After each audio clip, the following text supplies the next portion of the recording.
Global smooth flotilla جو ہے اس کو اسرائیل نے جو ہے وہ اپنی حراست میں لے لیا، اور کافی جو انٹرنیشنل کمیونٹی کے لوگ تھے، کچھ 5 پاکستانی تھے، وہ بھی اریسٹ ہو گئے ہیں۔ تو کیا کہیں گے اسرائیل کی اس بربریت پہ؟ اسپیشلی سینیٹر مشتاق آپ کے کولیگ ہی ہیں، وہ سینیٹ کے ممبر رہے ہیں، جی اس حوالے بالکل. سے کیا کہیں گے سر؟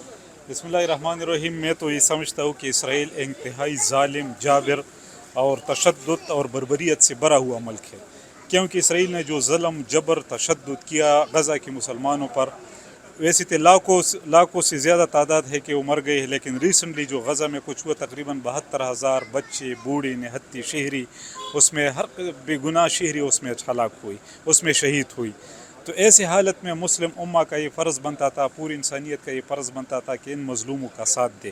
یہ جو قافلہ ہوا تھا، گیا تھا موٹیلا کا، تو میں یہ کہتا ہوں کہ ایک انسانی ہمدردی تھی، اور اس میں ہمارے پاکستان کی نمائندگی سینیٹر مشتاق کر رہے تھے، جس کو ہم اپریشیٹ کرتے ہیں، جس نے ایک بہت بڑی قربانی دی.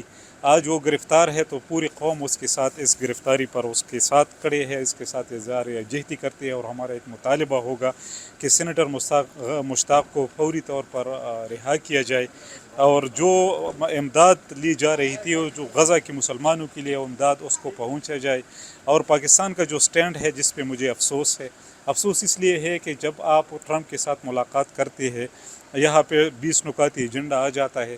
ایک تو یہ 20 نکاتی ایجنڈا سب سے پہلے فلسطینیوں کے سامنے رکھنا چاہیے تھا کہ آیا فلسطینی ان کو تسلیم کرتے ہیں یا نہیں کرتے. اگر وہ مسئلہ اور وہ حل اور وہ فارمولہ فلسطینیوں کو قابل قبول ہے، تو پھر ہم پاکستانی بھی اس کے ساتھ سٹینڈ لیں گے.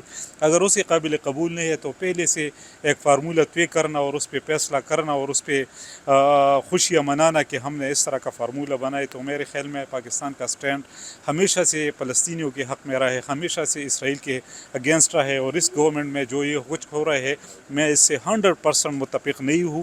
یہ بالکل غلط ہے. سب سے پہلے فلسطینیوں کو اعتماد میں لانا ہوگا. فلسطینیوں کے ابھی ریسنٹلی 72,000 لوگ شہید ہوئے ہیں.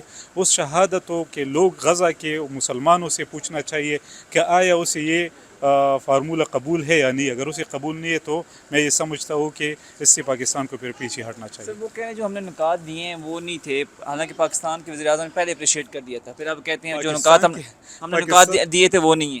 پاکستان کی وزیر اعظم، ابھی تو آپ نے اسپیکر صاحب کا تقریر بھی سنا ہوگا، خوش آمدی میں ہم اتنے آگے بڑھ گئے نا کہ سب سے پہلے ہم نے ٹویٹ شیئر کی، ہمارے وزیر اعظم نے ٹویٹ کی.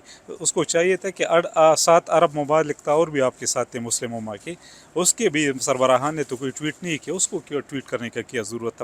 تب ٹویٹ کر لیتے کہ یہ مسئلہ، یہ فارمولہ ایک ایسا فارمولہ بنا لیتے جو فلسطینیوں کو قابل قبول ہو. تو اس کے بعد اگر وہ ٹویٹ کرتے تو پھر اس کا جواز بنتا تھا.